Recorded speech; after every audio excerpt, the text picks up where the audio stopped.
right, I have 6 o'clock. We'll go ahead and get started. And first up, we have an update from John Tucker with Heart of the Rockies Regional Medical Center. Thanks, John. Do we have, let's see, Sorry, I don't know why. Yeah, Oh, sorry. I just noticed that. What's that? Oh, you don't need that. Just grab the mic and walk around the room. like a lounge singer? Space Commander. Long distance operator. Yeah. I was wearing one of those when I was 16. So thanks, Mayor and Council. I appreciate an opportunity to give you all, who's running the slide deck? Do I just, hey, Christy, I'll just appreciate the opportunity to give a little update about the goings on at the hospital. And so I've got a quick little slide deck. Christy told me I've got a time, was it 10 minutes, 15, 10? So I'll be quick, but I appreciate the time. So this first, if we could go to the first There's slide. always time for questions. I just knew that it was very full agenda. Yeah, so the next slide, some recent news. We've got a new CFO joining us. Our current CFO is retiring, but Asha Douglas is joining us later next month. She's coming to us from Estes Park Health, so another critical access hospital in sort of a resort community in our state. So we're really excited about Asha. A couple weeks ago, we presented to DOLA in Grand Junction to request funding on a PET-CT project that we'll talk about in just a minute. The board approved a west expansion at the hospital that we'll also look at some floor plans for. And then we'll also talk about a Da Vinci soft tissue surgical robot in coming slides. First, the Delnay Guest House is finally open at long last. I'm sure you've probably seen this building, but it's a 10-unit sort of apartment complex on our campus. We're reserving 4 of those units for hospitality housing, patients coming from greater than 30 miles away that might need somewhere to stay when they're receiving care at our organization. And then we have 6 units of transitional employee housing, maybe new employees moving to the valley and they haven't kind of found permanent housing yet. So this is going to be an option for them. So we're really excited about that. A little update about our construction projects. We're going to first talk about what we call the East expansion. It's a 3-story addition to the front of the hospital. It's going to be a wound care center and physician practice space on the first floor. Reviewing options for what to do on that second and third floors, but we're going to look at a couple of those. This next slide, you're doing a great job. Thank you. This first slide, you can Don't see. hire her away from us. Seriously, good job. You can see in the upper left is sort of a rendering of the existing facility. We've got a really modern outpatient pavilion next to a fairly traditional rural hospital. This addition adds 3 stories right in the middle, right between those 2 buildings. And when I talk to people about these floor plans, we'll see on the next slide. Remember this egress stairwell right here, kind of use that to sort of get your bearings. So the next slide shows kind of the first floor. The current outside wall of the hospital is right along here and then up and over. So you can see there's a 3-wall expansion. This is our general surgery clinic, so a 3-wall expansion for wound care, space for a couple hyperbaric chambers, although we'll just do 1 initially, so that'll be wound care. And then this green suite will be some sort of physician practice, not exactly sure what yet. And again, there's that egress stairwell to get your bearings. So the building goes almost all the way out to the circle drive. Don't have any firm plans for the second floor yet, but the third floor we're at least talking with our board facilities committee about consolidating all of our pain services. We currently have a pain practice over here in the outpatient pavilion. And then for pain procedures, we take all those patients down to the OR proper. We're thinking about consolidating those onto the 3rd floor of this new expansion where there's a pain clinic on the front side of the suite. And then in the back has procedural areas and pre and post-op space. So thinking that would be much more convenient for patients and their families. The next slide, we're going to talk about what we're planning for the back side of the hospital, expanding our materials department, imaging, and surgery. So again, we don't have the current rendering, but this is what the new addition rendering would look like. And again, it's sort of just a 3-wall expansion of the existing space. The next slide shows the floor plan. And again, this red bar is where the current back wall of the hospital is. All of us that park behind the hospital, we walk in a doorway right there. So it expands our supply chain department and gives them much more space. Our hospital has grown several times over the last decade or so, and our supply chain space has not changed. So that gets bigger. And then more importantly are the patient care areas. Right in the middle, you can see some expansion of the surgery department, mostly to facilitate us being able to build this OR, and then all the support spaces, pre and post-op recovery associated with that. And then in the upper right is mostly imaging. Some of those grayed out spaces are shelled spaces. The one on the left, this is, maybe this is interventional radiology at some point. Maybe it's a cath lab, probably not, but maybe a cath lab. And then up in the upper right might be an additional MRI at some point in the future. The PET CT we referenced just a minute ago will sort of sit right here. That's what the PET CT scanner looks like. It almost looks like a CT with a table, so that will sit right there. We currently have a renovation project to replace our nuclear medicine camera right there. So we're really excited about both of these additions. I think I've got a couple more slides. Timeline, bottom line is we're planning to get both of those projects done by the end of 2026. And the next, just some good news about physician recruiting. We've extended to an offer to a urologist that was a colleague of Dr. Weedle, one of our current urologists, somebody he trained with. He's really excited about coming to Salida, but probably not until January of 2027. We've got a couple excellent general surgeons starting. One starts mid-August, one starts mid-September. Dr. Green is coming out of St. Joseph's program in Denver, just finishing his general surgery residency. And Dr. Iverson is coming out of Sky Ridge's general surgery residency, so we're excited about both of them. We've got a couple great family medicine OB candidates. Dr. Catherine Gassman is visiting next month. And then Dr. Amanda Swanson used to practice in La Junta, and they had to wind down their OB service, and she also teaches at the medical school. So we may get some coverage from Dr. Swanson too. Oncology, we've got a new oncologist starting in August, replacing Dr. Charles, who is retiring. We hate to see her go, but she's retiring. We've got a lead on a pulmonologist that Dr. Thaisa Weedle worked with in Denver, loves our Valley kayaks here. Dr. Jennifer Wentz, who some of you probably know, is coming back to work with her mom and dad at Wentz Foot and Ankle in September. She's finishing a foot and ankle fellowship. So she's going to work with her dad 4 days a week and then work with us up at the Buena Vista Health Center in BV, so we're excited about her. A couple neurology candidates we're talking to, and then just a couple departures to announce. Dr. Grant Neerman, although she's going to remain in the community, she's transitioning to a direct primary care model, but she will still kind of practice in our hospital, deliver babies, so we're glad to keep her around. Dr. Stephanie Earhart has relocated to South Carolina, and Dr. Lesage is winding down her practice late next month, so hence some of that activity with neurology. EHR discussion, I think I've just got a couple minutes left. So we are in the process of trying to modernize the electronic health record at our organization. We are still using like first generation EHR tools, and that's not good for patients or physicians or anybody else.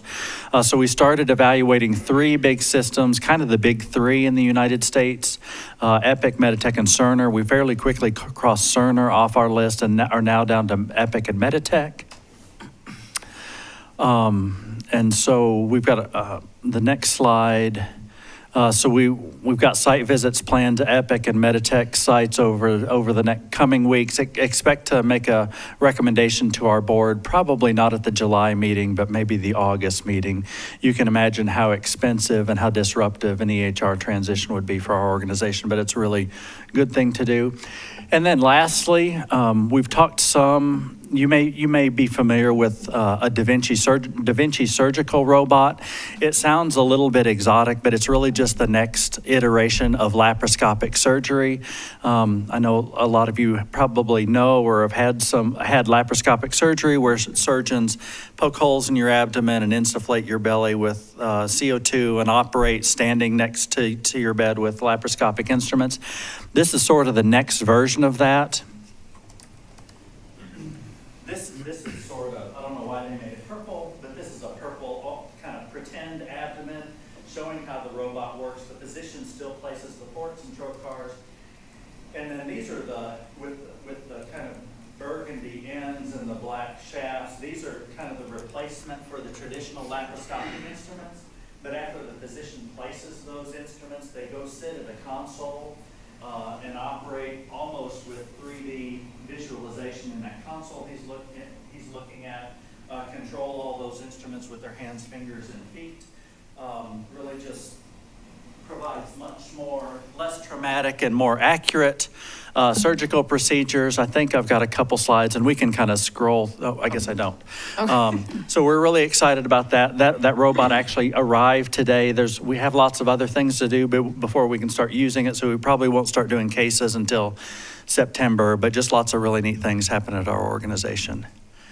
And I appreciate the 11 minutes to tell you Oh my about goodness, that was really, really impressive. So done. Well done. please, if you, Actually, never really timed anybody as stringently. I So tell that people was really 15 and maybe they're done in 30. I don't Should know. do I that just more tried. often, yeah. I just am Yeah, trying. it's all about setting the expectations. I really appreciate it. So, but I'll be happy to answer any questions about any of that or anything else, or I'm happy to sit down. Questions?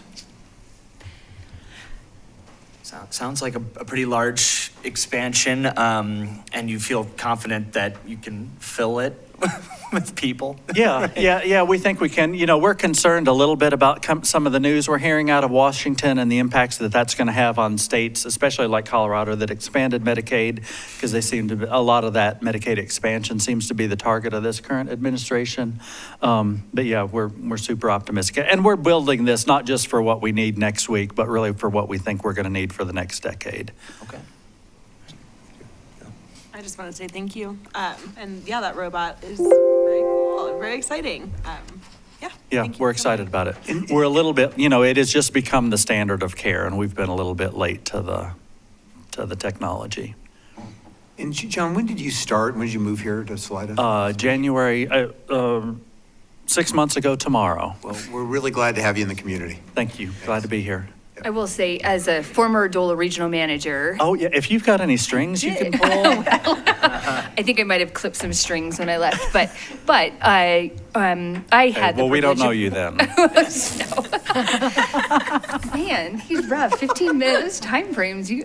I will say that when I worked for the state, HRRMC was a great candidate for a lot of our funding. There's a lot of great work that comes out of that hospital, and I was And we always appreciate your proud. support in your previous role. Yes, I was always proud to support the applications that came from the medical center, and yeah.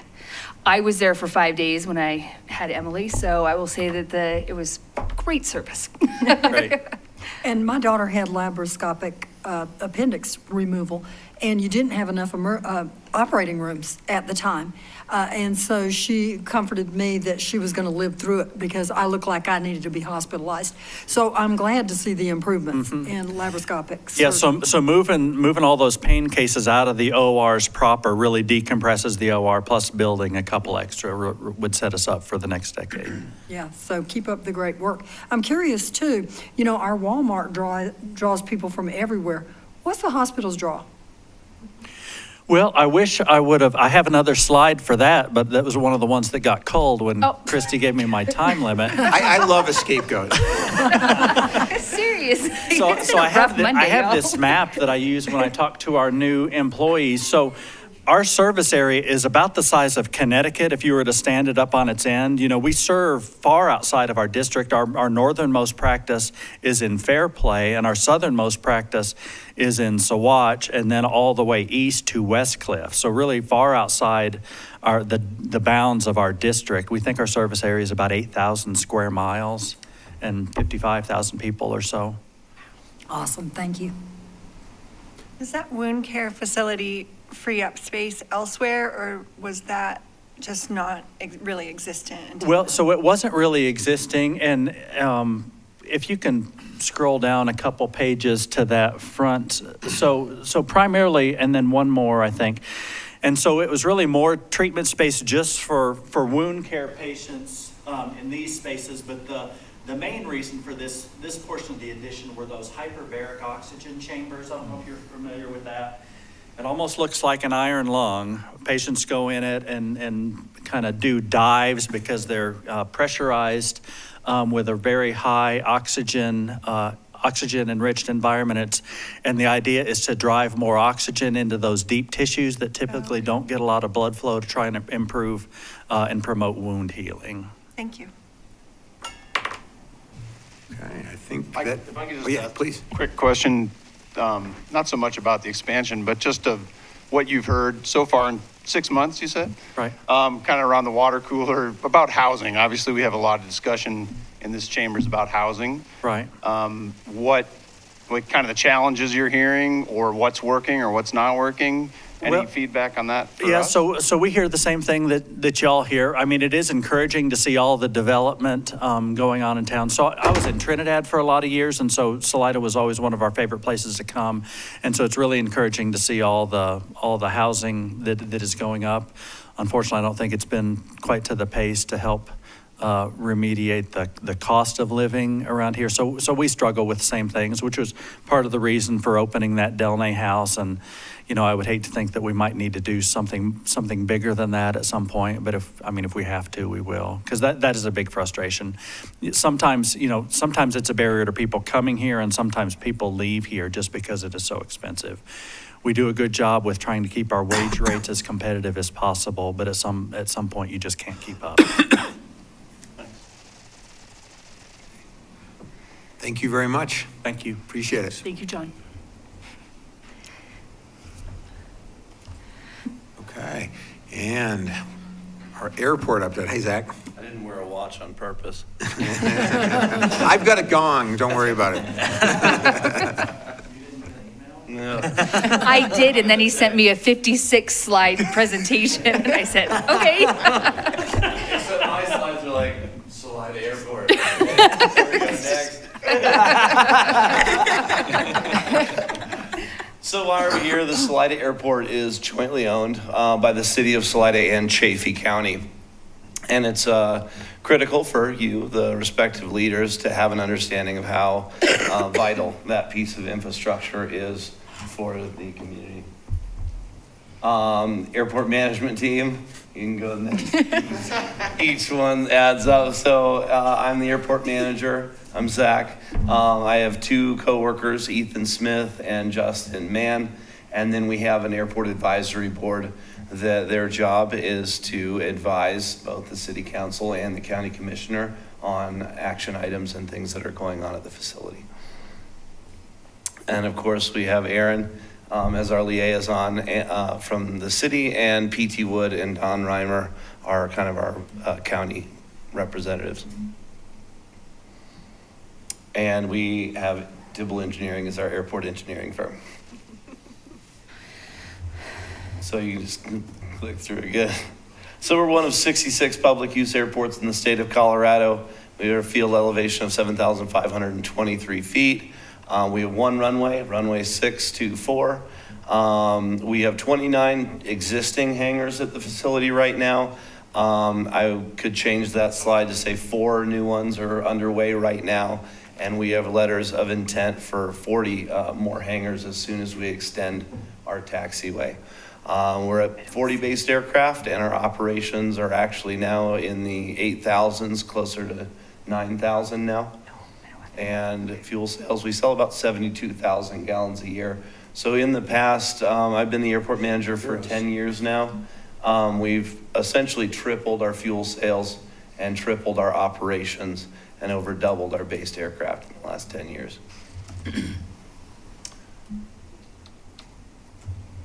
So again, kind of seeing where we were, we've had 12 hangars built in the last 10 years, 5 more on the way, and a list waiting. Again, we've almost tripled our fuel sales, increased our base aircraft. One of the biggest things is now we're staffed 7 days a week from 8 to 5. When I first started, I was the only employee, and you can't be there 7 days a week from 8 to 5. So yeah, good things. So this is from our airport master plan in 2016. We finalized and adopted our master plan in 2019. We're pretty much right on task with the 2026 projection of where we're going to be as far as operations at the facility and based aircraft. Zach, what is that local operations number? Total local? Is that like landings? So an operation is either a takeoff or a landing. So local operations are either flight training, that's doing touch and goes, takeoffs and landings practice, or other local traffic that's based at the facility going out. Thank you. There's the end of runway 6, and there's the end of runway 24. Everyone asks, why is our runway the way it is? Well, because of the wind. You always want to land into the wind when you're flying. So you can see the wind map. 87% of the time, the wind is right down our runway or very close to it. And that's kind of why we have that direction of runway. So here's an overshot of the Salida Airport. And there's the Buena Vista Airport. As you guys know, we are 2 airports in 1 county. Buena Vista's airport is owned by the city of Buena Vista. Ours is by both you and the county. We have 2 because we can't have multiple runways at either facility. So their runway runs north-south. Our runway runs east-west. So if you fly into our valley, if there's crosswinds at one or the other, you always have a place to land safely. That's the main reason why we have 2 facilities. Who uses our airport? That's my niece. Next slide. UPS comes You can in. linger a little if you want. Yeah, right? She's cute, I know. UPS uses the facility 5 days a week. All of your overnight packages coming through UPS, Amazon, HelloFresh meals, all those fun things come through our facility. That was a nice video of them sliding on the ice we had one day. We had this weird flash freeze rain in the morning. Oh, there it is. I didn't know it went through. Yeah, it did. Oh, wow. So I don't know if you know this, planes don't normally taxi like that. Like Bob Saget to narrate that. Oh, special. Oh, wow. What a video. It's like a ballet. We had a Tokyo Drift music in the background. Oh my gosh, full circle. But he was able to recover. He went full forward on the left engine, full reverse on the right, and avoided hitting my tree. Nice. Next slide. The military, we get a lot of military traffic in coming from Fort Carson, New Mexico, all over the U.S. We are a good stopover point before you cross the mountains or after you cross the mountains. We also have multiple military training routes coming through the area that they use. Flight for Life, we just had a couple this last week. So any fixed wing, Flight for Life, and rotorcraft sometimes, we provide all the fueling and support for them at the airfield, and we also provide all the fuel to the reach that's based at the hospital as well too. Here's another one, and another one. Divisional Wildlife. We get a lot of Divisional Wildlife, CPW, all those organizations that come through, whether it's wildlife surveying, or tagging animals. There's a bunch of different stuff that they do. This one in particular is stocking high mountain lakes. There's a little trap door on the bottom of that aircraft, and they drop the fish through that in the high mountain lakes if you can't drive to it. So that's kind of cool. Department of Energy, Excel Energy, all those other energies. They come out, whether it's power line inspections, getting to the top of Methodist Mountain for repairs, They do, pole inspections and all kinds of other stuff. We also get a lot of helicopters doing geo mapping and surveying and other stuff like that coming through. Firefighting, as you guys know, we had the Hayden Pass fire in 2017, and then the Decker fire. For both those firefighting operations, we were the helitack base for fighting those fires for both those, and it's really good to have those.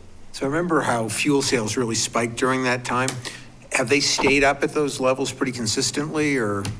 So yeah, they did spike a bit, but a lot of those organizations bring in their own fuel tankers. You're flying a Chinook and you're taking 1,000 gallons every 2 hours. They bring in their own tanker.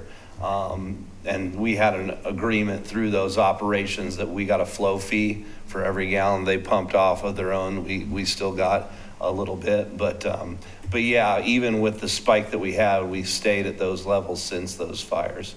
Thanks. With general sales. There's another firefighting aircraft.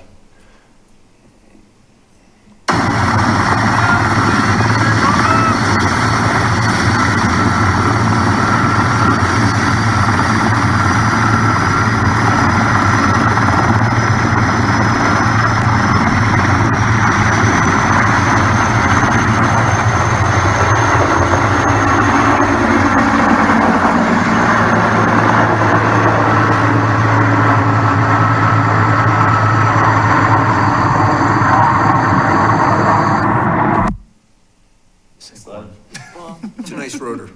We get ultralights and experimentals in a lot. We also get a lot of glider activity. We're really well placed for thermals and other soaring, so that's a big draw. Sometimes we get agriculture, weed spraying, that kind of stuff. Glider operations, as I said. This is just showing all the gliders. We usually have a big group that comes out twice a year, and we get 12 to 15 of those all lined up out on the ramp, soaring. Corporate aviation, we've seen a massive increase in charters and corporate aviation travel to our facility. We just had, 5 jets in there on Sunday. So we've seen a lot of that.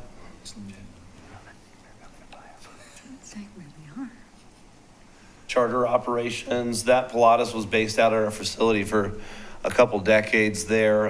They ended up selling that one, but we still get a lot of other charter companies using our facility. And general aviation and the community. So where do they go? This is just a map of our service area. These dots on the map kind of show people that have either departed Salida and gone to a destination or departed there and come to Salida. That map is from 2016. So seeing what's been coming in lately, that would be far more reaching now. Why the growth? We increased our services. We added full service fuel, new and better equipment. We increased our airport staff to be there 7 days a week. We've increased the number of hangars, and we tried to make it easier and more desirable to build. It's a vital piece of infrastructure, service the community, and growth in the community fuels growth at the airport, and vice versa. Growth in the airport fuels growth in the community. We did state did an economic impact study of all Colorado airports this last year. They finalized it at the beginning of this year. So you can, if you go through, you can read all the fine print. I'm not going to do that here, but you can go to the next slide. Take away essentially $40.3 billion of total value added to the state of Colorado by all of our 66 airports that are here, which actually brings $68.9 billion in business revenues. And then the next slide shows you what they did for our airport, Harriet Alexander Field. And the number is what matters. Go to the next slide. So what they calculated is our total economic impact to the local community is 11.7 million a year. They try and take in all sorts of factors, multipliers, and see, what projects are you working on? How many staff are on the field? Do you have maintenance? Do you have flight training? operations, all that kind of stuff feeds into that. So, just so, yeah, information. Airport revenues, you can kind of see 83% of our revenues are fuel sales. And then everything else is kind of hangar rentals or leases and trickles down from there. This is kind of an overview from our master plan of what the future Salida Airport is going to look like. A lot of the projects on this, well, quite a few of them have been accomplished already. Let me go next slide. This is our airport overlay. So that racetrack that you see on the outside is kind of, when you're coming into land, that's the area where you're stepping down and coming into land. You're going to be in that racetrack pattern lining up for the runway. What that kind of shows is who's affected by aircraft noise and by the airport being there. It kind of covers all of Poncha Springs and Salida. So we try and mitigate that as much as we can and see what we can do to decrease the impact on the community. We did a land use code update a number of years back to kind of revitalize and protect the airport and all the investments that we put in locally and federally. So that's kind of what we did. That's an image of that. This is our capital improvement plan. So I redo this capital improvement plan every single year with both CDOT, the FAA, and our airport engineers to develop what years do we have funding, where's the funding coming from, and what are project needs that have to happen at the facility. And so we try and break that down. The left side is everything that we kind of have lined out for federal funding, federal dollars and state dollars. And then the right side is other needs that we either get creative and apply for grants with DOLA or other organizations and try and fund in other ways, or otherwise locally funded projects. So right now we have 2 projects that are in the works. Last year we did the design, engineering design and environmental for both projects. The new fuel farm. Our fuel tanks are single wall steel below ground tanks that were installed in the late 70s. So just to be proactive and try and get a new system in before there's any leaks. We've been planning and designing this system that you see here. So that's one of our big projects. We were able to secure a $1 million DOLA grant from them for this project. We also got a $450,000 state discretionary grant, as well as a local match from Chaffey County and the city of Salida to help make this project move forward. And then the taxiway alpha extension project. So with that being said, we've seen all the people that want to build hangars, and this project is the one thing that could make some of those come to fruition. We also, with the winds coming out of the west, a lot of aircraft have to go out on the runway, turn around, back taxi, and then take off, which is a lot of time, exposed time on the active runway. So this will make it a shorter exposed time on the runway for departing aircraft, as well as open up that entire field for future hangars. So for this, we got a $905,000 FAA AIP grant. We also got a $426,000 FAA BIL grant, and then we got a state discretionary grant of $500,000 for this project itself. So this is the area of future hangars that could go in once that taxiway is there. So we're kind of working on site development and seeing who's wanting to build now and how we can lay it out to best utilize that land for future growth. And then we did a terminal concept design and cost estimate a few years back to see kind of, that would be the next project that if we needed to expand would be our terminal as well as hangar space. So we did a concept design and cost estimate for what that would look like. I heard the county was willing to pay for all of that. Yeah. Hey, Don. Yeah. That's why I'm here. VIP spot, nice. So critical projects, obviously hangar space is our biggest limiting factor. When you look at our revenue sources, 83% is fuel sales. Well, why is that? We don't have any hangars. All the hangars out at the facility are privately owned. They lease the land from us. So when we have transient aircraft come in and want to rent hangar space for the night, or, we don't have anything to offer them other than a tie down out on the ramp. So pavement maintenance is obviously one of the most critical. We got to maintain the pavement that we have, or else it is more costly in the future. We got a new AWAS, that was big. Land acquisition around the airfield is another topic of discussion. Obviously, the fuel farm, we're working on that right now. So these are kind of projects that are on the list of our capital improvement plans as we move forward. And then we rework that and prioritize them over the years and see when we can set those up in the future. So as I stated, funding sources are a variance of a lot of things: FAA, AIP grants, BIL grants, sometimes discretionary grants. The state matches all of the FAA grants with us, as well as gives their own discretionary grants, and then other grant funding sources. And that's where we get creative with DOLA and all that. And then obviously the city of Salida and Chaffey County match the state and FAA grants, as well as fund some local projects and my operating budget and expenses. So future vision, we've kind of gone over all of this. More hangars,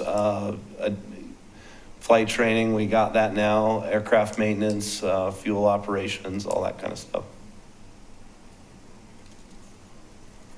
How can we make this happen? With your help. Oh, boy. So I put on some helpful links. On Chaffey County's website is the airport's master plan. It's a lovely, I think 300-page document if you want to go through that. You can also skip to the end, about page 270, and see the pictures, which is what I normally do. CDOT Aeronautics has their economic impact study on there. So you can go look at all the, airports in the state, as well as I got the 2 county and city websites there.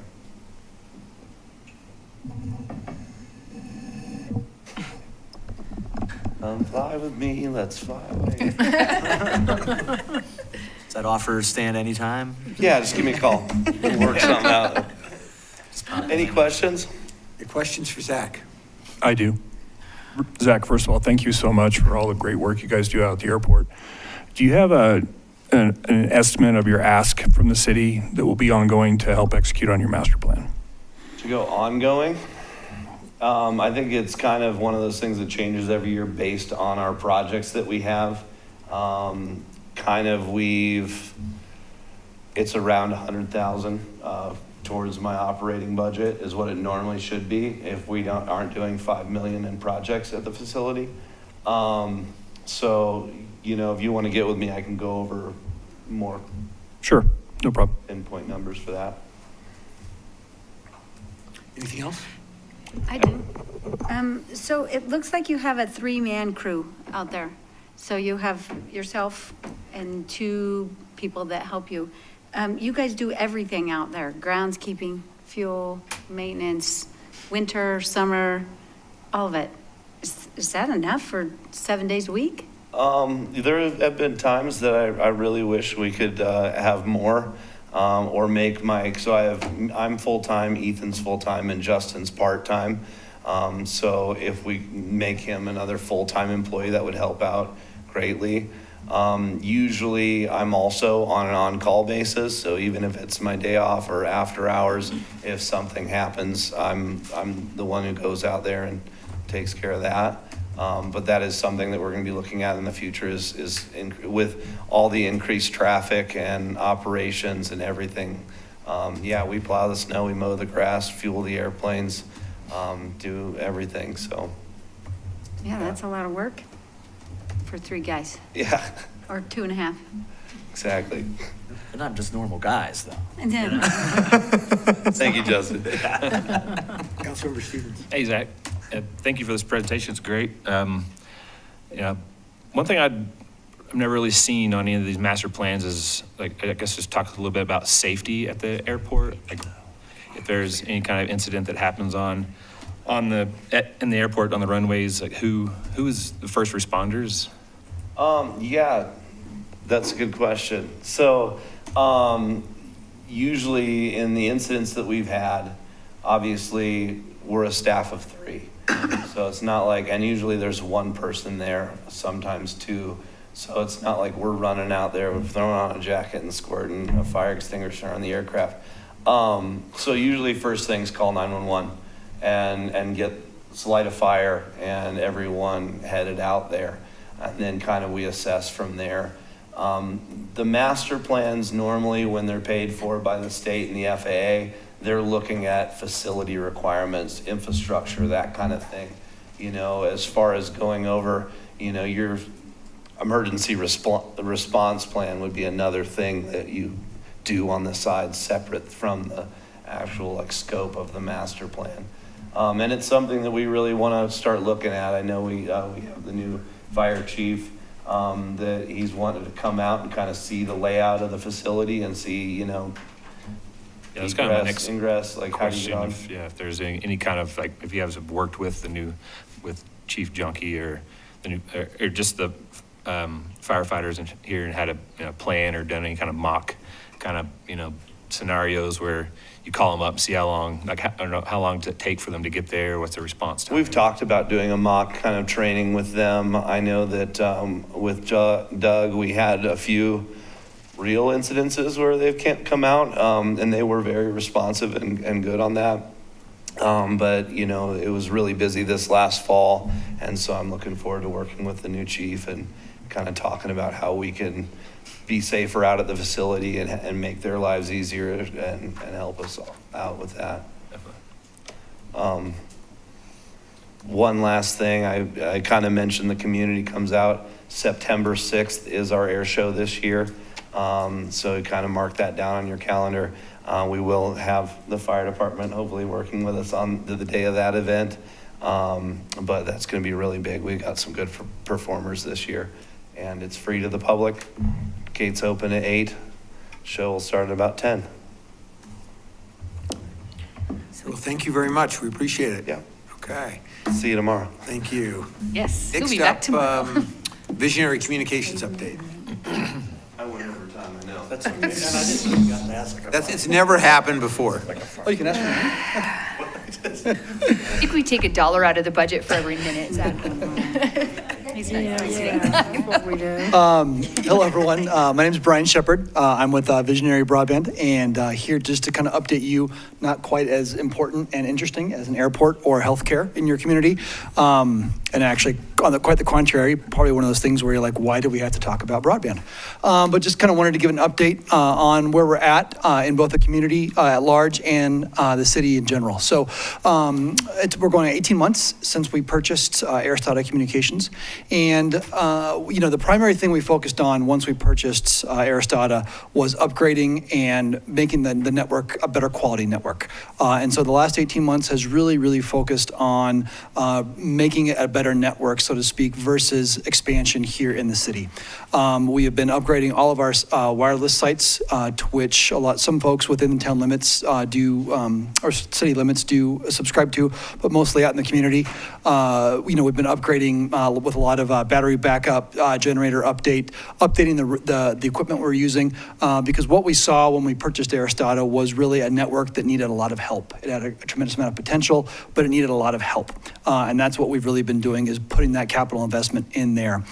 Within the city limits, we've really been focusing on upgrading our backbone. One of the things we realized when we purchased the Aristata was that the core backbone of the network was really being pushed. So, even if we wanted to add new customers, we wouldn't be able to give them the experience that we as Visionary expect that we can give. So for the past 18 months, that's really been our primary focus, is upgrading all of the network, both on the wireless side and our backbone. We're trying to upgrade our backbone to 100 gig throughout the state, which means that we can take everyone's needs and push them out. Industry standards are seeing about an 18 to 20% increase in throughput a year. So every year you're seeing 18 to 20% more. That's the same customers. That's not new customers. That's existing customers pushing 18 to 20% more capacity through our network every single year. And so that takes a lot of effort to upgrade not only the infrastructure, the fiber, but also all the electronics and so forth. In addition to that, we did work with Christy and your staff to renew the tenderfoot tower lease, which was a huge effort to do that. And Christy and the staff were excellent to work with that. I think we got a win-win situation where we're able to see that tower continue to operate. I know there's some questions about the long-term, desire to have that tower there, and we're happy to work with the city as we progress through that. Eventually, one day, hopefully, we won't need that tower as well. We also got a right-of-way agreement that basically just says, hey, here's how we're going to interact with the city when we do place infrastructure in the city. Really a basic kind of standard agreement we see, but it does give us some expectability on that, and we know what we're going to do here. So when you look at where we've expanded with the city, we have not actually done a huge expansion in Salida. If you kind of look at the town, obviously the southeast section, we're actually quite built out, and that part of the town is covered well. The northeast parts is where we still lack a little bit inside city limits, and I'll get to in a minute here in our grant activity about kind of why that is.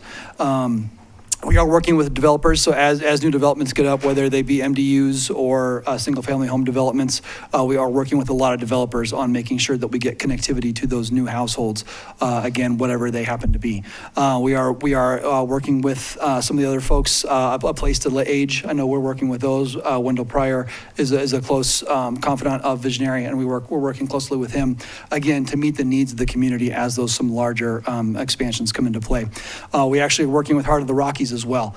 So we're working to bring fiber so that Heart of the Rockies can have a fiber connection to the clinic in BV, which again, doesn't directly impact the city, but it does kind of get to the overall community impact. And what we want to do is help the community overall. So that would really allow, he mentioned the records and so forth. So that will really help folks in the community to have that connectivity up to the clinic in BV. So those are some of the things that directly impact the city and where we're at right now. We will probably see an uptick in construction within the city of Salida in 2026. And the reason for that is one of our biggest focuses the last kind of 2 years has been the federal grants. There's been an incredible amount of money on the table from the federal government to expand broadband into the rural areas. And Chaffey, we've actually been very, very successful with Chaffey County. We got about $6 million to build up from Nathrop all the way up north to Americus, kind of on the western part of the county. And we're actually building that project right now as we speak. We actually won 3 other projects in the BEAD program, which want basically to do Mesa Antero kind of down into the 291 turnoff, and then also south of Highway 50 between Poncha and Salida. So again, not in city limits, but right around the community. Unfortunately, those grants have been put on kind of on hold. The BEAD program was kind of the current administration kind of threw a hand grenade in the grant program at the last minute. We were supposed to kind of be moving forward. Like I said, we had been preliminarily awarded 3 grants, but we have to kind of redo everything. So the state now has until September 4th to redo the entire grant process. That's basically redoing 2 years worth of work in 90 days. And so we're expecting to start that in the next couple weeks. I'm optimistic we're still going to get those projects. And again, not directly tied to the city, but really what it shows is our effort to make this whole community, and increase the broadband connectivity throughout the whole community, which I think does impact the city through economic development, being able to attract more folks up here to live, and really helps the entire community. So those 3 projects, if we're still successful in getting those in this second round, which I think we are, what that will really do is that's when we'll really kind of build out again the northern part of town, the northwest part of town, and then the western part of town as well, where we lack some infrastructure. Because what we have is we have gotten grants all around the city.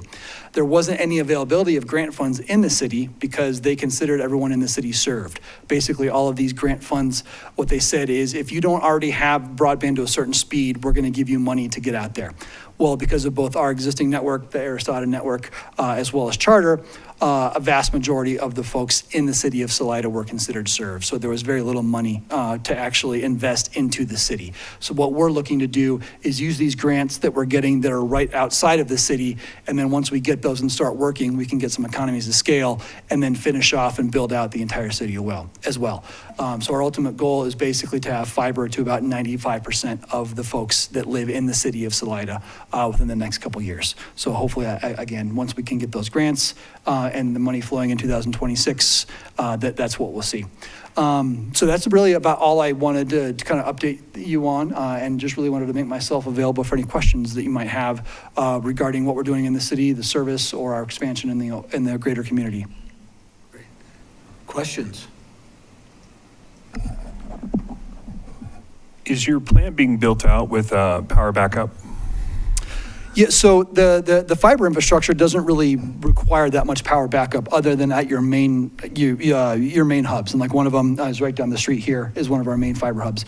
And yes, that's, as I mentioned, that's one of the things we've really invested in is putting in new batteries. We've put in new batteries to all of our wireless sites and our fiber redistribution sites so that we have usually 4 to 6 hours of battery backup at those sites. And then where we can, we also do backup generators. So as our two primary fiber hubs, we do have backup generators as well. So, yes. Good to hear. Anything else? Okay. Thank you very much. Really appreciate the update. Thanks, Brian. And who has the affordable housing fee waiver? Is that I do. you? Yeah. So at the last meeting or the meeting before that, council asked me to bring forward or asked to have a discussion at a work session regarding when and under what circumstances the city may entertain a request to waive fees of unaffordable housing developments. And it really came up when the discussion with the Chafee Housing Trust came forward, and there was changes in staff, changes in elected officials. Things weren't really documented in a way that helped that discussion move along very smoothly. So part of our thought was to have, as staff, to have a clearer understanding from council regarding when you would consider a fee waiver on affordable housing projects. Keeping in mind that there are some fees that as the city, we can create policy, and there are some fees that the city may collect during a process that we don't have any control over. So just kind of separating those two out a little bit. It's really important for staff to understand during the budget season when we can expect different fees to come in so that we can plan for expenditures to spend them. So there are a few places within our code where we already make allowances for affordable housing projects. So just as a reminder, last year, Council passed Resolution 2458, which commits for a priority process for development projects where at least 50% of the units will remain permanently restricted affordable housing. So developers would work with our community development office to identify whether or not they meet this requirement. City staff then prioritizes that process, works with the applicant to fully understand. And just to be clear, our community development office is great and they work with everybody. So this is basically putting on paper what they do for everybody. It's not special treatment, it's just reminding the community how important affordable housing projects are to us and that this is what we'll do. Within this resolution, we do note that we have no control over the county building department. The city of Salida contracts with Chafee County for that service, but we will ask that Chafee County prioritize the review of building permits within these developments. We also have within our utility code, the multifamily and legally restricted affordable housing developments can defer payment of their system development fees until they're connecting to the main and setting the meter, which is not what we usually do. It's usually much earlier in the process, but we want to allow for the funding that's coming through for those developments to go to the development, and then we can receive those funds later in the process. Also, within our system development fees, which were just recently updated, council may remember, we have changed that calculation to equivalent residential units. And regardless of meter size, we charge 40% of the fee for affordable housing projects. So I just did a little snippet of the footnote that was in our fee schedule. So you'll see that for water system development fees, single-family residents would be $9,363. Legally restricted affordable housing is down to $3,745. So there are considerations for affordable housing units within that code as well. Provided information here for you on the different fees that the city sets and collects. Again, we do not collect, nor are legally responsible for some fees that you see. So land use and development application fees, that's time that our staff spends with a developer going through those applications. And it can take quite a bit of time between pre-application meetings, schematic meetings. We'll have not just our community development office in there, but also public works, parks and recreation, fire, police. It is quite a process. Review costs and fees if we need to send something to an outside professional, which may include an attorney or some other specialty, depending on what type of development it is. We also collect if a development is unable to meet the parks and open space requirement in our code. We also collect that fee in lieu, and the same for the affordable housing fee in lieu for on-market units where that inclusionary housing unit isn't satisfied. I did reach out to other municipalities to ask what their fee waiver policies were so I could understand where others might be coming from. 3 municipalities responded to me, and you can see there just kind of broad strokes of what they're looking at. So one noted that any fees that they waive, either for any of their fee in lieu or water or wastewater, they pay for that out of their housing fund to ensure that Tabor is met or to ensure whatever other fee structure that they have in place is also kept whole. Let's see.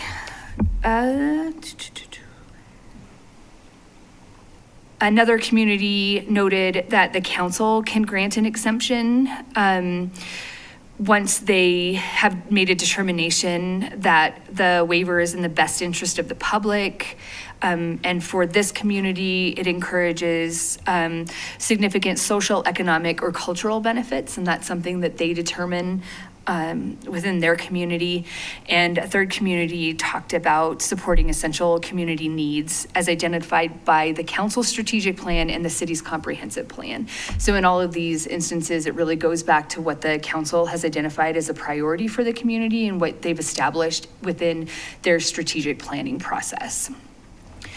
Bringing this forward to you for your discussion. I'm glad that Planning Commission is here for this as well. I think it'll be really helpful for staff to understand more where council might be wanting to go with this conversation. So I just put 3 questions council might consider answering here.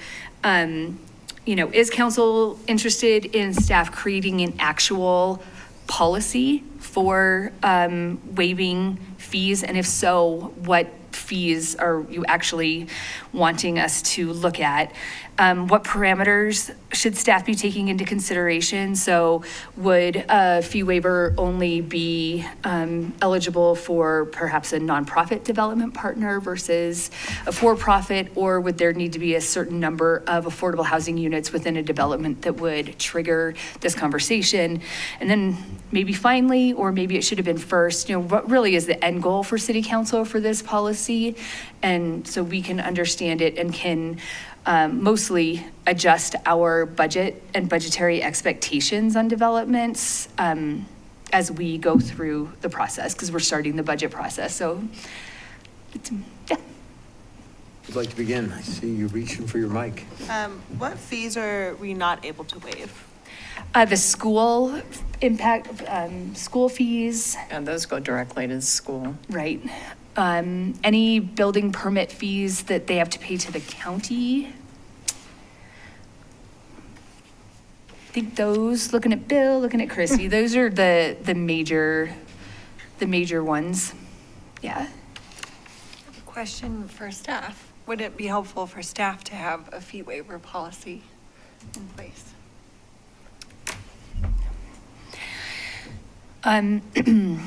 Christy, this is Francie. I have my hand up. Okay. I just think since it's really 7:00 now, or yeah, I don't know what the length of time for this meeting is, but would it be appropriate for this topic to come back to Planning Commission and let us chew on it and make recommendations to council? I guess back to the original question, is this important to staff? I mean, I think the important part is if fees are going to be waived at the end of a project, it's important for us to know ahead of time. Right.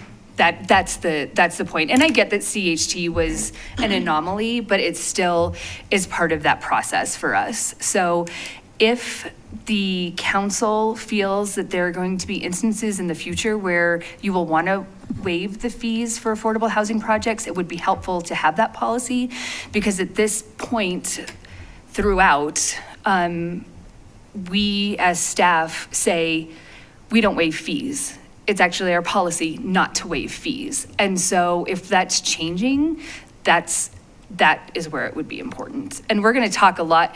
This is just kind of the primer for your next work session, which is the cost of services conversation with 110%, where that fee waiver discussion will be much more in depth.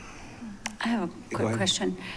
So Christy, I know I should know these things because I'm part of this council Gosh, I that hope I know it, possibly Candy. waived fees.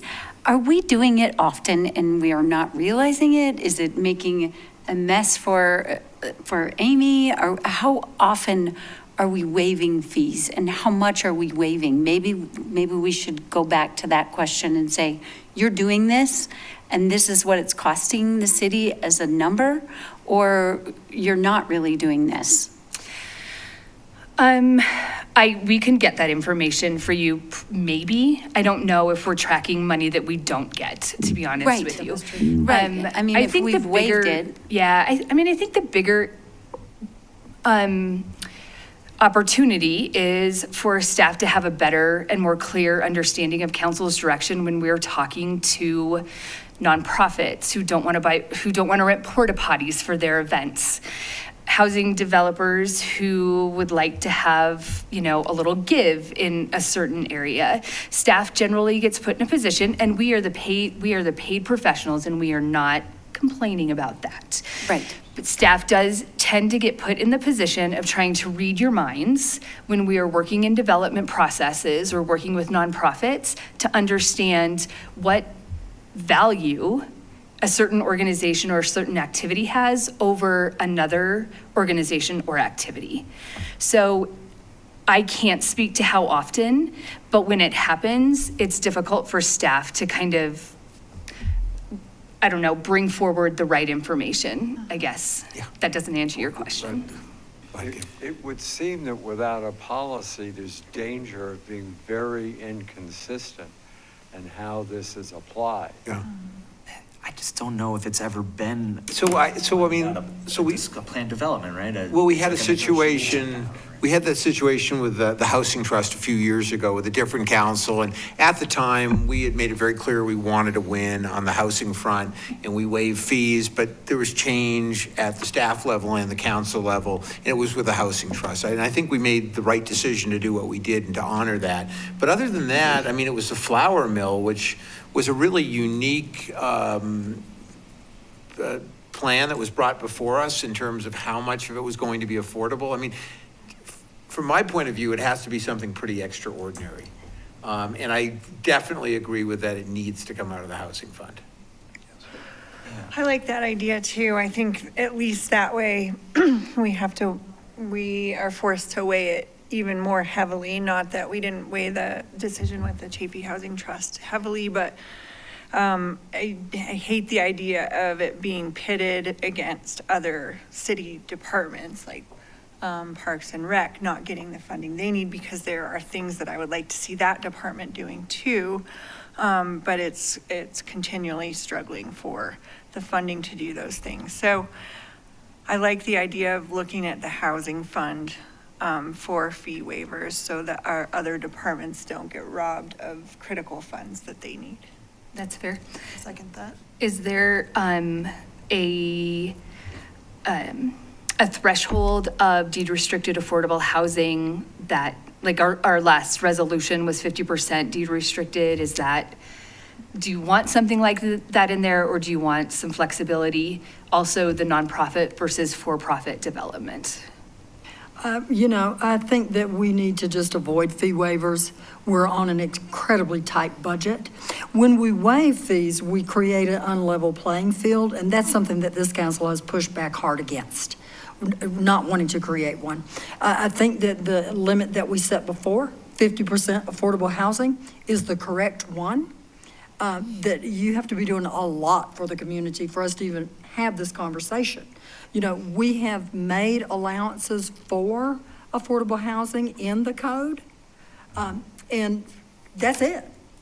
I don't see we need to do more. Sounds good. I like that, with the same nonprofit or for-profit. We're on a tight budget. Again, this sort of thing has only come up in this way in like a plan development where we use it as a part of a negotiating tool.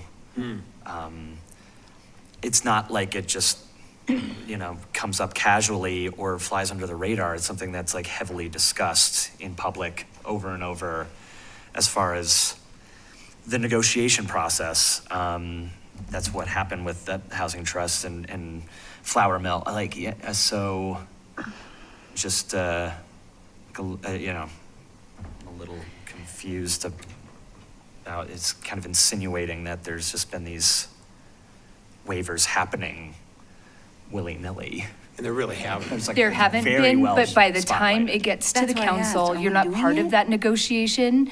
Planning Commission and staff go So it through that provides clarity process. to them. So you're right, it's not willy-nilly, and that Exactly. wasn't the intent of this. It was more that by the time it gets to you, the decision-making body, all of that conversation has already taken place.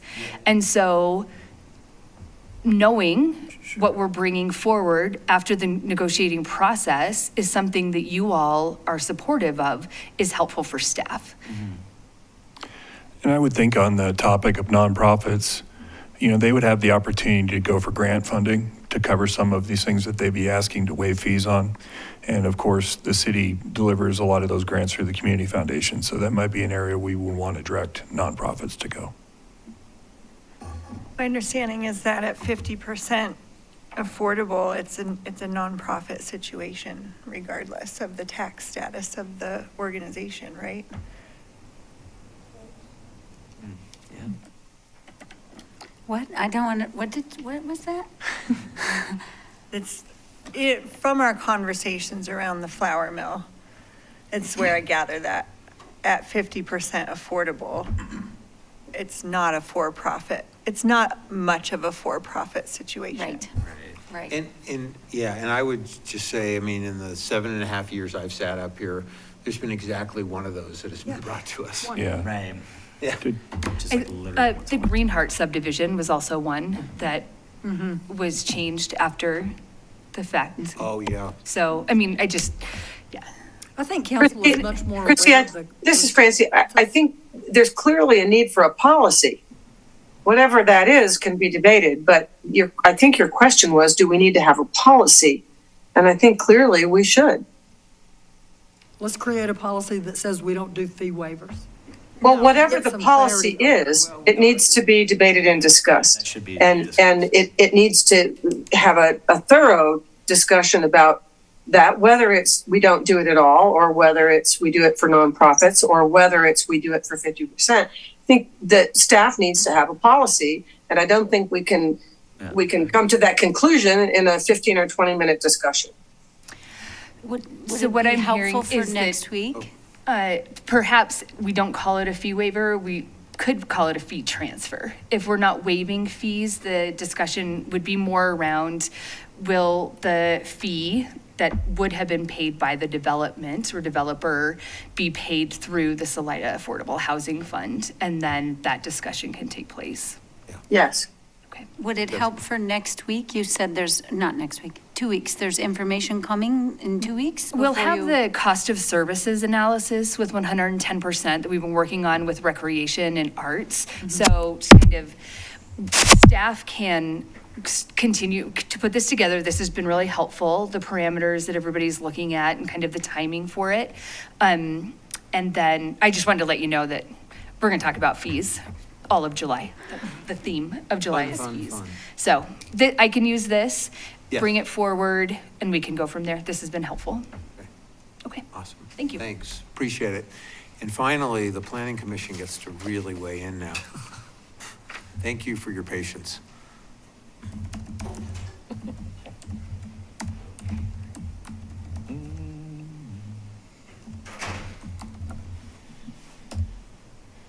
All right, last but not least. Good evening, everybody. Thanks for being here for our ADU discussion. I do have a presentation. I don't know if Christy can get that pulled up in the meantime. So to give a little bit of history, we did present to Planning Commission a little bit about this same conversation back in January at one of our regular meetings. But we didn't have a lot of guidance information yet from DOLA, and we were kind of waiting on their guidance information and for them to release their toolkit as well. And they kind of kept pushing it off. Oh, it's going to be April, it's going to be May. They did finally release it. So now here we are talking about the DOLA grant program and House Bill 241152. So on the first slide here, thanks. Municipalities with more than 1,000 residents that are in an MPO are required to meet the House Bill requirements. Salida is not an MPO, so our participation in the House Bill is optional. And this is critical because we would be opting in and we would be what DOLA is considering a supportive jurisdiction. So again, it's kind of something that we would need to make a few changes to our policies, our regulations, specifically a couple of code sections in order to fit the House Bill and then make us eligible for their ADU grant program. So a little bit more history is that this bill was passed last year, and it's in an effort to kind of address the housing crisis. And I think we'll just move on to the next slide. So the DOLA grant program, they're approximating about $1.6 million in the next state fiscal year, 25 to 26. And they're also anticipating a second funding cycle. So June 30th, today actually, was the day that all of the jurisdictions that were required to meet the House Bill requirements, they had to submit their eligibility reports today. But since we are not required to opt in, it's optional for us, we don't have to meet that same deadline. So we have a little bit more time to decide whether or not we want to participate. Participation in the bill would mean that we would have to submit a compliance report to DOLA, and that would show that we would change those two things in the code, which we're going to go over in a little bit, and one toolkit strategy, only one. And we actually already fit one of those, and that is that we don't allow ADUs in Salida to be short-term rentals. So we already kind of have that one checked off. So DOLA is also anticipating the next round of funding to be sometime in late 2025 of this year. I've heard fall, I've heard Q4, so somewhere in that range. Another important thing to note is that 25% required local match. So that would need to be a part of, that would need to come from our funds. And then two other really important key parts to this. I don't know if Marjo's online or not, but the property owners are the ones that would actually be receiving the grant funds. And the city or potentially someone like CHA, Marjo, we've kind of confirmed with her whether or not CHA would be interested in helping us distribute these funds, but that responsibility does come from us. So that's something that we need to consider when we're thinking about what's the scope of the funding that we might actually receive as part of this grant program, and is it going to be worth the staff capacity to distribute those funds? And so it's 1.6 million for the state? For the state, yes. Huh. And it's not clear if this will continue in the future, and, How you know. could we live without that spread amongst, That's kind of, Bill and I have talked about this a little bit too. It's like, we're competing with some of the Front Range towns, you know, for the same amount of funds. And we have asked some of the DOLA representatives directly, like, can you give us a ballpark of how much you think that we would receive? And I don't want to say that they've been evasive, but they've answered all my other questions and not that one. So either they're not willing or they have no idea to give us that information. Manager, I would totally answer the 73 cents? Yeah, I mean, they haven't even said, we won't give you a ballpark. Yeah, at They least just do are that. just not answering it at all. You can afford it. So if you're wondering what that answer is, I do not have it, unfortunately, not for lack of Not trying. robust. So on the next slide is a little bit more of the grant program, what the funding can be used to go towards, and how the funds, what they must be associated with. So funds can be used to offset costs to develop pre-approved ADU plans. This isn't something that Salida is super familiar with, but could potentially entertain an idea. This would actually be easier for the people who are building the ADUs, kind of like a copy paste, maybe like a cookie cutter type ADU to just build on their property. Provide technical assistance to people pursuing ADUs. I think this could be pretty simple. We could work either with the county. I'm sure DOLA also has like how to build an ADU in your backyard. That's kind of what they're looking for with this bullet point. And then the third one is to waive, reduce, or provide financial assistance for associated fees which were previously discussed. And then the funds have to be associated with low and moderate income households, affordable accessory dwelling units. This is primarily deed restricted units. Accessible or visitable accessory dwelling units. So if they're on the first floor, if they have things like ADA ramps, if they're compliant in that way. Accessory dwelling units as long-term rentals for members of the local workforce. Again, this could be a deed restriction. And then accessory dwelling units used to support other demonstrated housing needs. I asked DOLA really what this meant, and they said it can kind of it's based on what the community is looking for. An example of this could even be something like what we heard from HRRMC this evening. Their Delnay housing could potentially fit this bill. Let's see. All right, so what in our code would need to change? So the first 4 items here, we already meet those requirements, so I'm just gonna kind of breeze through those. If you have questions on them later, feel free to let me know. But number 5 and 6 are the ones that we are not meeting with our code. The first one is that we cannot require unique or specific parking for ADUs. Right now, we do require 1 parking space per ADU. And the number 6 here is that ADU setbacks cannot be more restrictive than those for the primary dwelling. So we'll go a little bit more into those. So the first one is parking of ADUs. And before I get into the meat of these 2 code items, I wanted to point out too that it was kind of in the 2020 range where we put some of these code requirements into place. Some of our commissioners who are here tonight might have been a part of these conversations, specifically when we get into the setback conversation. So parking of ADUs, this is taken from the House bill. If there is sufficient space on site at the time of construction, we can require them to provide a parking space. This is going to be 98% of our ADU proposals. A lot of them are new builds on vacant lots. Those are always going to have space. Several of them that we've seen are, towards the alley of an existing house, and we can move it one way or another to kind of allow that space. This can also be inside a 2-car garage. We can require one space to be for the primary dwelling unit and the second to be for the ADU.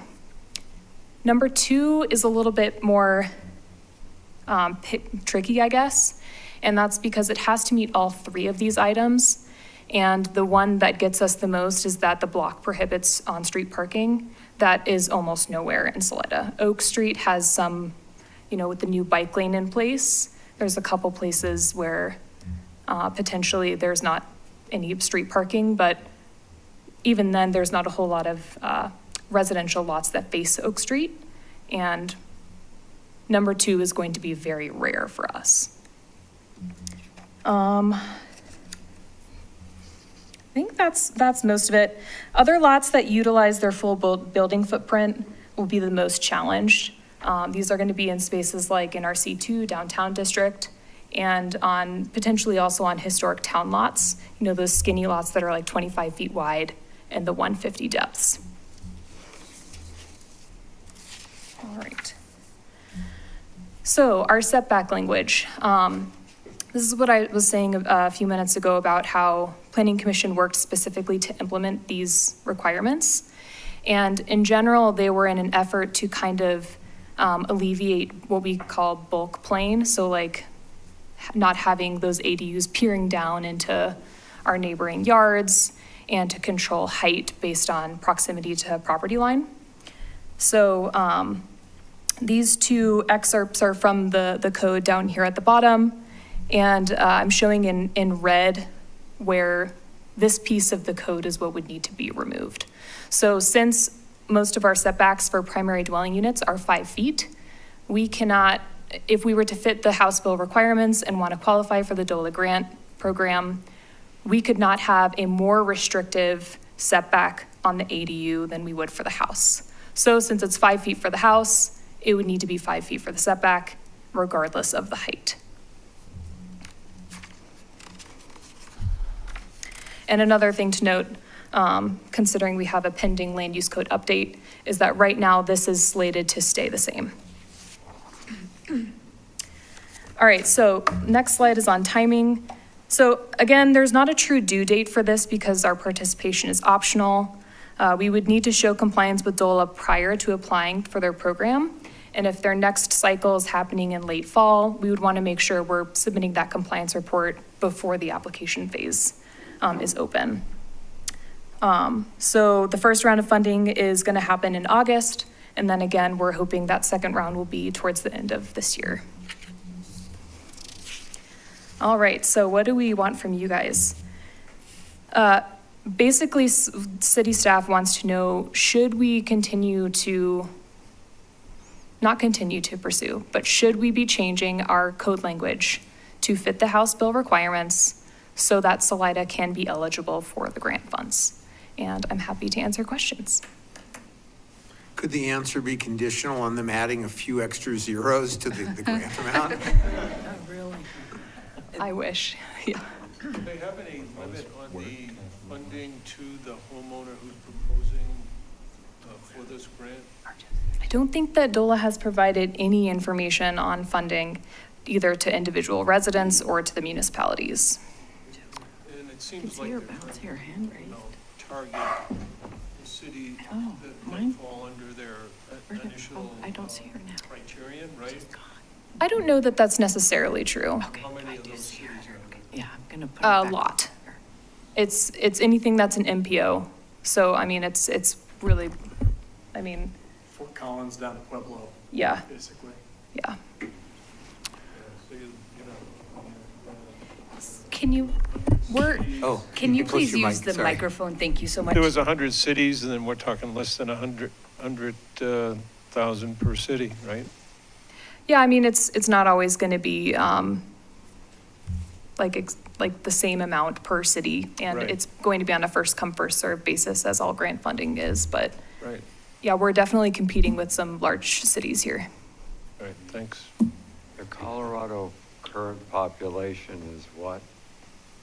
6.3? I don't know. I'm just trying to, you know, if we got our proportionate share of $1.6 million, you know. I'd buy you a cup of coffee and ask you to I mean, pay I for don't it. think it's, I think there are at least 3 million people in Colorado, 5.8. and it may be even more. So if we're a 6,000 person city, do the math, and Everybody gets a quarter.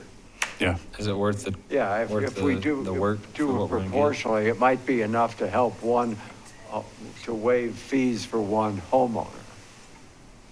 And we'd have to change code to get to that point. Well, correct, but the question is how, you know, it would be good for somebody to do that math to see what kind of benefit we're potentially looking at. And so is that benefit worth changing the code? I mean, I think that's the trade-off.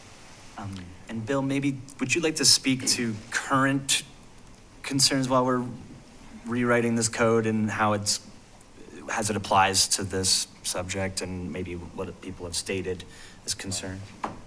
Yeah, I mean, the latest draft shows setbacks that are even more restrictive than what Kristen showed earlier. And we did get pretty resounding feedback about that being too restrictive overall. That, especially with Salida's fairly narrow lots, it would end up making it so you had very little developable area on a second story because the setbacks would be so great from each side setback. So we're probably going to go back to the current restrictions, at least as the base for right now, unless, you know, tonight we decide that we want to get rid of the setbacks entirely. The picture we saw, right? The picture we saw, yeah. So as of right now, the plan would be for that to more or less remain. It might be updated just a tad, but that would remain in the new code, unless we want to get rid of that and make it even with the primary dwelling setbacks. Yeah, but there's a lot of challenges when you require more and more of a setback as you go up. Okay, so I have a couple of things. I went from Ben then to Marjo. Yeah, so Bill, has planning staff considered where we might get the matching funds from? Because obviously we have to match what the state grants. I mean, the likely place would probably be the housing fund. Sure.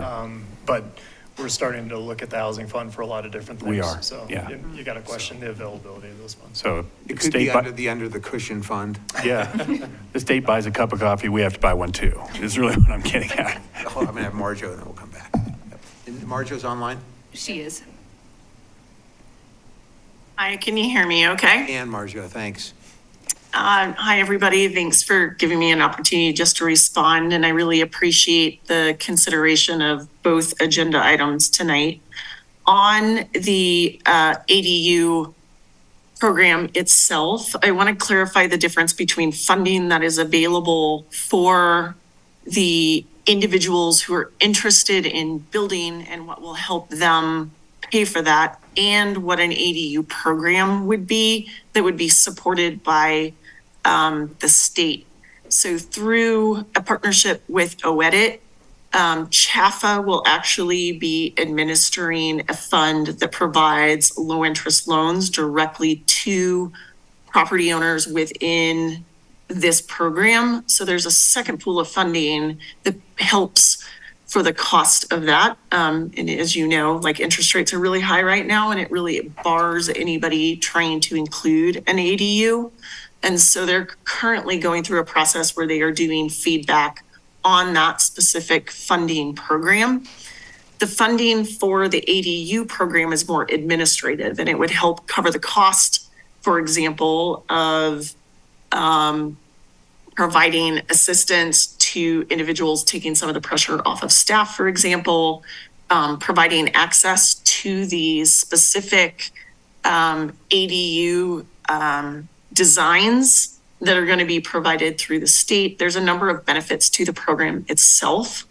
And I will say, you know, as we transition and we're starting to look at the strategies that we need to meet for the housing action plans, this is one of the considerations. And so I would, just recommend kind of keeping the option open for us to design a program that would meet some of our needs and would target certain needs where willing homeowners are willing to, take the step forward and actually be developers on their own.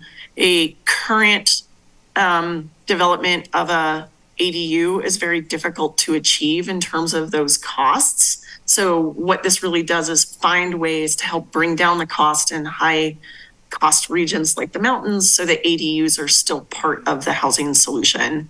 I know many older ADUs are serving as naturally occurring affordable housing. It would find ways to define what that would look like. But the program itself, you get to define a little bit of what it does. So just to keep an open mind and hopefully think about the ways in which the land use code might end up being a barrier for that in a housing action plan option. Thanks.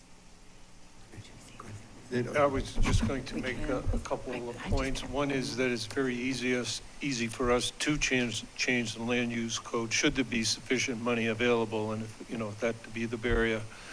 And I guess second, and if the town has to pay half of it, which can be significant, why would we not control our destiny and use that as a mechanism to support affordable housing? Can I read a comment from Dan Bush? Yeah. That he put in here?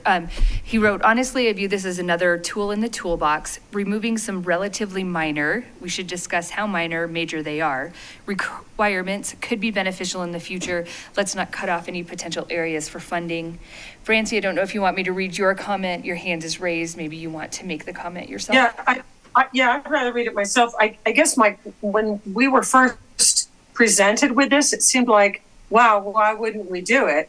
And I'm looking at the numbers now, as Giff pointed out, and wondering why we would change things that are working for us now that we've put a lot of work into developing for such a small probability of funding. I mean, the parking thing is relatively minor in my view. You all may disagree, but the second thing, the setbacks for ADUs, as Bill described, is getting a lot of pushback, the 5 feet in the new code from people who say that it's not practical.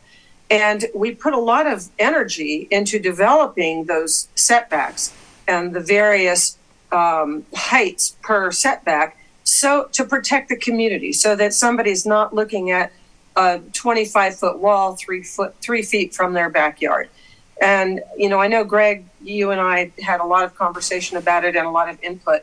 So, I don't think just changing those things necessarily to try to get, a tiny little piece of something we might not get at all sits very well with me. I agree with Dan. I mean, I think we should keep the option open. I don't think we should necessarily shut it down at this point. But I think there's been a lot more discussion and time put into those things than many of you may realize. Yeah. Thanks. Okay, so Wales and then Giff. And then Dan too has his hand raised. Then Dan. Yep, can you hear me? Okay. Yeah, we can. Hello? Okay. I would just echo Francie, we don't need to talk this to death, but in my view, if we're not part of this process, we'll never get any money. I realize it's a low probability, but I guess I just don't want to foreclose it without at least some discussion. And Bill, I think I heard what you were saying, that and Francie, we've put a lot of thought into these setbacks, and we should give some honest critique of what they mean and what they don't mean. But anyway, that's all I have to say. Okay, go ahead, Wales, and then Giff, and then Greg. I recognize there's already been a lot of time put into this research and your presentation and everything. I'm not sure with how much money we might not even be getting, if it's worth it to change our code for that reason. I believe the code was built mindfully, and I think that we should keep it that way. In the way that, like, I don't think, it's not worth it to change it for something that we might not be getting. Colorado's population 3 years ago was 5.839 million. So we're probably approximately 0.1% of that, which means we'd get $1,600 out of the 1.6 million. We might possibly spend more to administer the program than we get. Greg? I guess my thoughts are, seems like there's more, as Marjo commented, than just money involved. And I think my thought is, if it's worth thinking about for money, isn't it worth thinking about doing anyway? If we're just going to do it just for money, I think we've we've heard a lot, in the land use code rewrite on ADU and this current code. And I know we did put a lot of time into it, but I don't know that that makes it right. And we've heard that it's difficult to design in these parameters, lots of lots, and we've seen it in these chambers. So I think it's worth a discussion whether we get money or not on those changes. Okay, Salty and then Suzanne. I agree with Greg on this one. I think that we need to be able to tell the community that we're doing every single thing we can to address the housing crisis, and to say no to something that's just getting going. Wouldn't necessarily be doing everything that we can. And just like quick math in my head, 1.6 million, that means like 100 people might get like a $15,000 grant or something.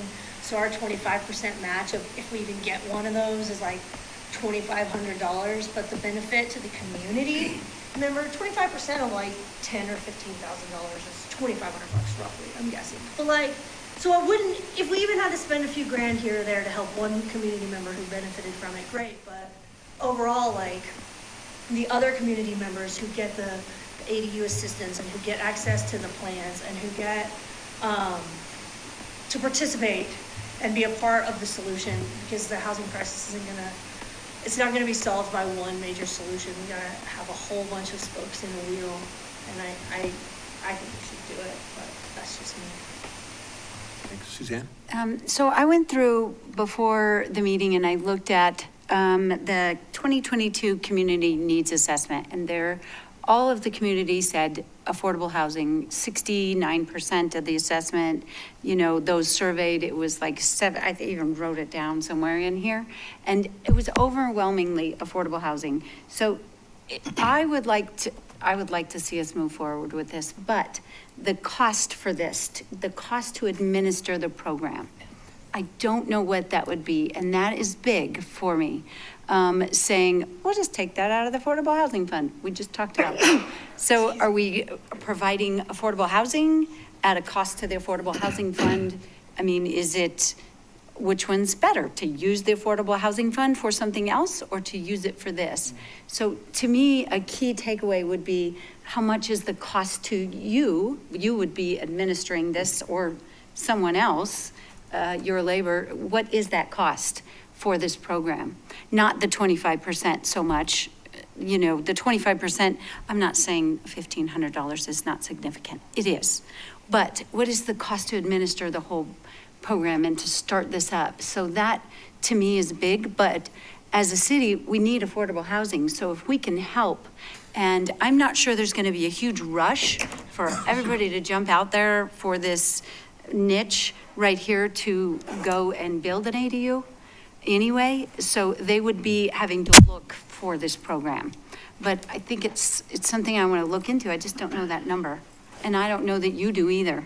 We don't. I mean, it's going to be staff time, and then which means money. Which is money. Whether it's our staff or we're paying CHA to do it or something along those lines, you have to factor in competition, right? Because there may be a selection process around it, and there's limited funds. I don't think there's any question. There's very little bang for the buck when it comes to the strict financing that would be going directly to the individuals, to the property owners through this. But, going off of what Marjorie was talking about, I think it'd be very interesting to find out a little bit more about what are the parameters around that. And Marjorie, I don't know if you have any more information there, but regarding CHAFA's financing of it, are we talking percentage points of interest difference, or do we even have any clue about that at this point? Yeah, the webinar is on July 19th, and I'm happy to report back. I would wait for that Yeah. information. Yeah, for sure. I did just want to say the other aspect of ADUs that hasn't been mentioned is just like our so needed infill. We only have so much available land to grow out into in our narrow valley corridor. So ADUs is really how we get that infill. I also would say that if we do see, an applicant utilizing a program like this, it'll probably be an existing structure over a garage on an alley. Like it's not going to be somebody who's absolutely, has like an empty lot and will build this like giant. They're not going to need it. So it's really going to be, that's what it looks like. I mean, that's like literally where my first like 3 or 4 places that I've lived here was. This was over somebody's garage. That's what an ADU is. That's why it's just, again, infill where land is scarce. They're not making any more of it. I think looking like we're an ADU supportive jurisdiction does look like we are utilizing all the tools in the tool belt, or at least trying, and not overlooking ADUs, because we certainly have a lot of them already. Is the Dole grant, I already mentioned this, so this is something that we can come back and be available to us every year?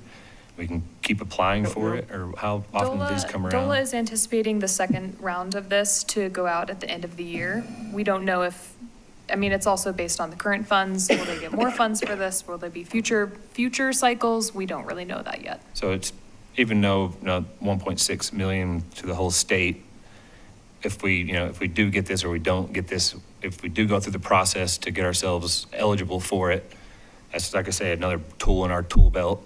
For the next time, it might be, a little bit more and a little bit more, and we can always, we'll have we'll already be ready to apply for it the next time it comes out as well. So I can see us going through the process and, at least getting eligible for it and applying for it just for, future applications. So can I make one more comment? Hold on one sec, Francie. I'll come back to you in just a second. Okay. Dominique? Okay, great. Yeah, I'd love to hear from Francie first. Okay. How that's Thank you, teamwork. Dominique. Well, It's not that, I just- don't know that I'm really torn. anything more to say than you do.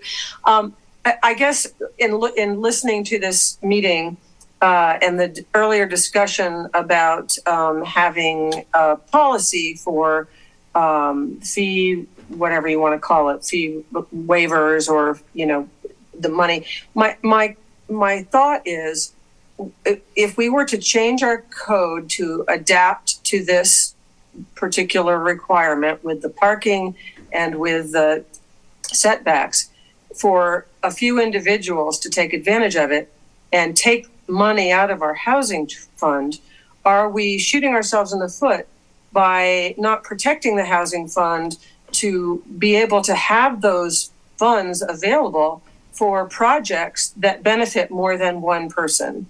I don't know the answer. I'm not saying, I think it does need more discussion. I thought Suzanne's comment was really right on.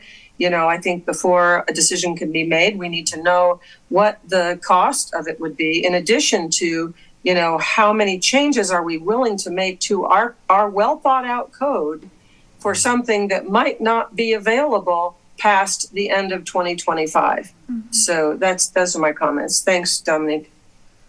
I think I'd love to come back to it after July 19th when agree. we learn more about the CHAFA funding. I can just say that as somebody who's built an ADU for workforce housing, when I think about building another one, I'm like, I don't think we'll survive it, But when you hear about some of these things to ease the pain, then you start to think, oh, maybe we could do it. And then when you hear about low interest loans to make it feasible, then it really starts to make sense. So if it does all come together, I think it could be worth pursuing. I don't have any problem with the parking requirement. I don't like the parking requirement as it is, but I stepped into my neighbor's yard across the alley the other day, and she is literally like in a canyon of ADUs as it is.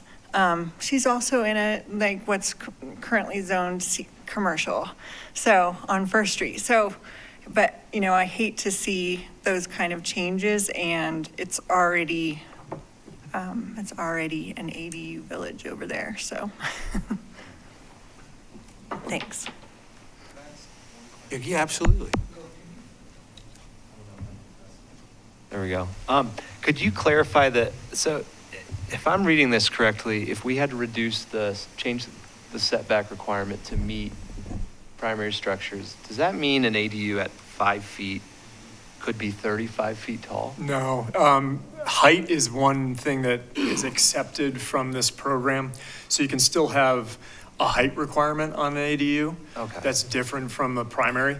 All that would change and what would be required is that the setback, it could be 25 foot, flat top roof, and it could go straight up at 5 feet as would be allowed for a primary dwelling. Okay.